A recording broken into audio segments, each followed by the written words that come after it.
Gauri Joshi, that the presence of several forces there, that have been, of course, deployed in various parts of West Bengal, something that the Trinamool Congress and the state government has been criticizing as to why so many forces have been deployed there, is actually bearing fruit, is bearing results. It's leading to this peaceful atmosphere and this sense of free and fair polling so far.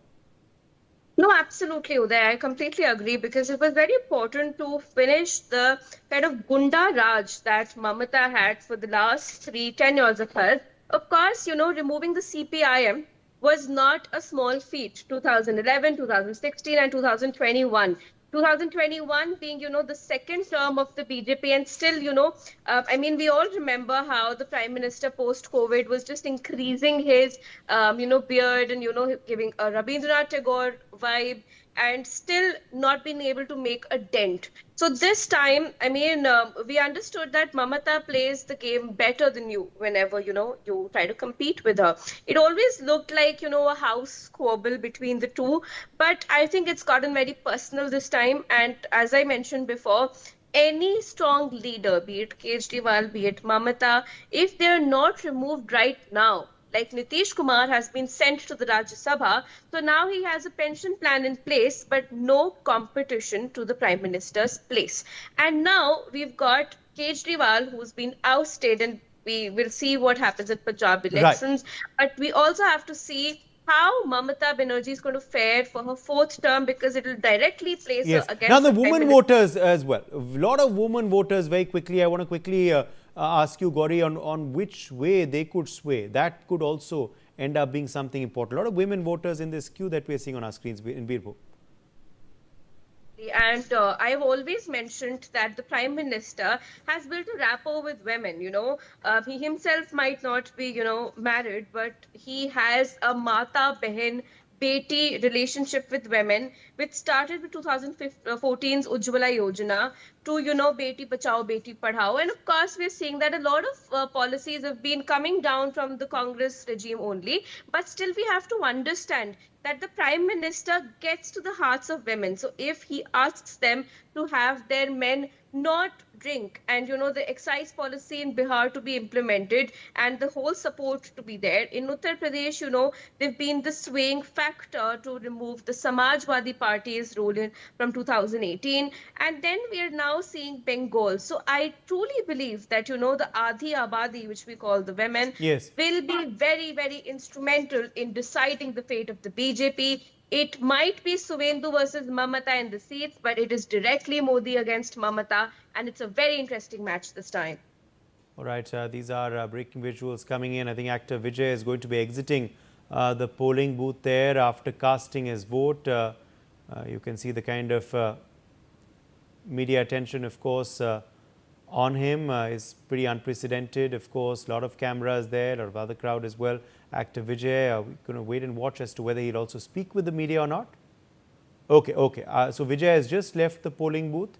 Now we are told Rajnikant has arrived there. Actor Rajnikant has arrived to cast his vote there. A lot of actors, of course, prominent actors there in Tamil Nadu coming to vote there this morning. Actor, in fact, superstar Rajnikant also coming out to vote there. These are breaking visuals coming in. There you can see Rajnikant has arrived at his polling booth in Chennai to cast his vote. KV Lakshman, Rajnikant also was someone who was supposed to enter politics, then didn't, he dithered, and of course he decided finally not to take the electoral plunge.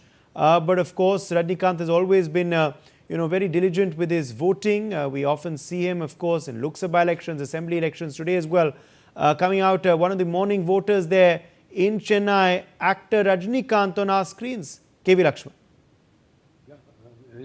That is what I was mentioning a little while ago on film stars and politics in Tamil Nadu. There is undergoing a change. Even Rajnikant realized that it was not his cup of tea. And here, actor Vijay, yes, there is a two-horse race always in Tamil Nadu for the last 4-5 decades. It's either of the two Dravidian parties that rules has been ruling the state, and people do want to see a new face. But unfortunately,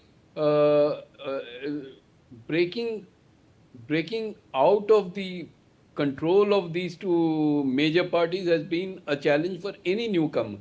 And Vijay, if we just step back a little into another actor who uh, tried to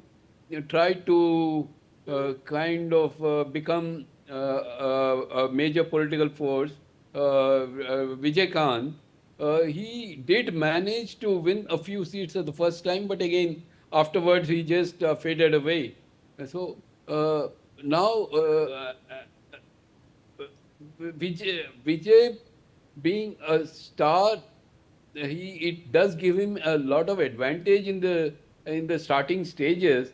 But in the absence of the kind of political cadres that the two Dravidian parties have, it's going to be a huge challenge to convert all his popularity into actual votes at the polling booth. So to that extent, yes, he's going to be tested hugely, and he can at best be a spoiler. And I kind of agree with Madam Gauri Joshi when she mentions that it is the AIDMK that may be at a loss here, because all the anti-DMK votes, if there is going to be a split, it is going to help DMK only. And DMK has done a reasonably okay job in stitching up a major alliance. On that front, DMK has managed to retain its kind of caste equations and the various alliance politics intact. Its alliance is also seemingly working on the ground. Okay, so a lot of media frenzy on our screens, and of course fan frenzy as superstar Rajnikant shows up to vote. Actor Rajnikant there has just cast his vote at the polling booth there. Also his daughter Saundarya Rajnikant accompanying him. I think his wife was also present there. Rajnikant casting his vote, of course, in Chennai. So these are the breaking visuals coming in. We saw also earlier, actor Ajit Kumar cast his vote. Joyita, actor Khushbu Sundar also. She's, of course, the BJP vice president there in Tamil Nadu as well. Let's hope that, these are all, in role models for the youngsters and the others to come out and cast their vote. Film stars and other icons, of course, all coming out in big numbers. Let's hope they encourage others to come out and cast their vote as well. We had seen record numbers, Joyita, isn't it? In Assam, in Kerala and in Puducherry. The big question, are we going to see a high turnout in West Bengal and Tamil Nadu today as well? Well, traditionally, historically, West Bengal has been having high turnouts. So, and frankly, I would say it would, because these are the areas that, especially if you look at North Bengal with its 54 seats and the 100 seats that are going to, 105 seats that are going to vote in South Bengal.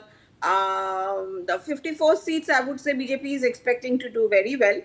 And the 100 seats is where I think the main battle is going to happen. But a large chunk of that part is actually Shubhendu's territory, Shubhendu Adhikari.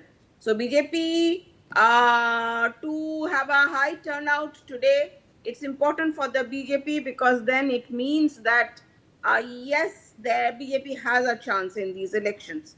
And because the real fight, I would say, tough area is going to be the second phase. We will see, because that is the trouble-prone area. That is where the Muslim vote is primarily dominating, although some of the districts today also those are also Muslim dominated, Murshidabad, Malda and all those. But anyway, that is a different issue. Adhir Chaudhary is fighting from, Adhir Chaudhary is there, of course. Now the thing is, Congresses, so a lot will depend on today's turnout. But Bengal generally has been giving 80 plus turnout. So I'm expecting an 80 plus turnout. Let's see what happens. Tamil Nadu, let's see. I'm not very clear about Tamil Nadu. Tamil Nadu, also now, just as we continue to show our viewers these visuals of Rajnikant, Joyita Basu, what explains this connect of cinema and politics there in Tamil Nadu? From, of course, MGR's time to also, of course, Jayalalitha herself being an actor turned politician. M. Karunanidhi was a script writer. Udayanidhi Stalin also has been a film producer. Now, of course, the Deputy Chief Minister Kamal Hassan, someone who did make an electoral impact, but now, of course, MP as well. Rajnikant almost took the plunge, didn't. Vijay this time has, of course, with the TVK. There are many others. Vijay Kant also, again, another actor who now has his own party, DMK. What explains this, connective cinema and politics in Tamil Nadu? Well, the thing is, Uday, while it is a fact that Tamil Nadu has this huge number of, film is such a big thing for Tamil Nadu movies. But I would say whenever any film star has been fielded by any party in any part of the country, they have, they tend to win. If you look at, it has happened in Punjab. Okay, it has happened in, I would say, UP also, I think. Yes, UP. Himachal, it has happened. Kangana Ranaut, look at Kangana Ranaut and look at the kind of crowd Kangana Ranaut is drawing, in Bengal. Mamata Banerjee, though, at one point of time, her party was being called Trinamool Jatra Party, primarily because she had got her all the film stars and the Jatra actors and, the theatre actors. Even if you go to the... All right, hold